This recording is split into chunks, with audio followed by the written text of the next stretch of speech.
Hi, my name is Greg Whiting, and I'm here to talk to you about dirt. At the turn of the 20th century, in his inaugural address to the British Association for the Advancement of Science, Sir William Crookes warned a world then of about 1.5 billion people of a coming disaster. There simply wasn't enough nitrogen in soil and available from natural sources to feed the growing population. People were going to starve, and a solution needed to be found. About a decade later, German chemists Fritz Haber and Karl Bosch came up with a solution to this problem. By taking nitrogen from the air and mixing it with hydrogen at high pressure and exposing it to heat and to iron, they were able to convert that nitrogen from the air into ammonia.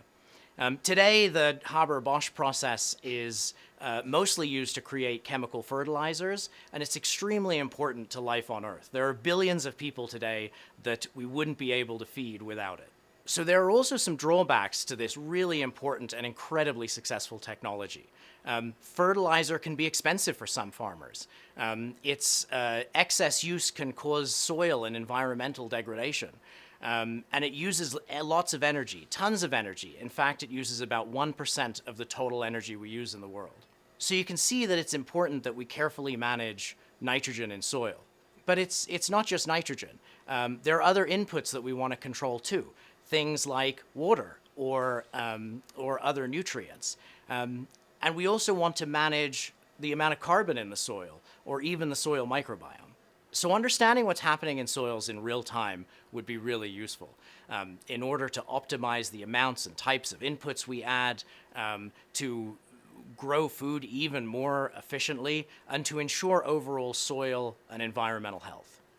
This is particularly a concern with our large and growing population and with a changing climate where growers are going to have to adapt to new environmental conditions. However, getting a good picture of what's going on in soil in real time can be a challenge. The kinds of things we want to measure can vary a lot from place to place. And if we used regular electronics to do this, it might not be practical. They might get in the way of farming operations or make lots of waste or require a ton of maintenance.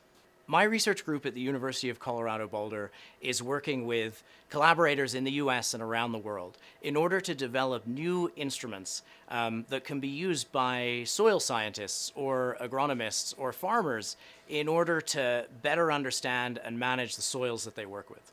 We imagine a future where, without significant extra work or additional cost, a grower would be able to see a map of the contents of their soil in real time, helping them to better manage the inputs that they put into it.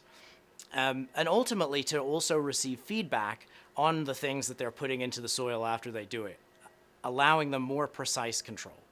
In order to achieve this goal, we need to make devices that are not only accurate, but also inexpensive, so that we can use lots of them to figure out what's happening at different places in the field.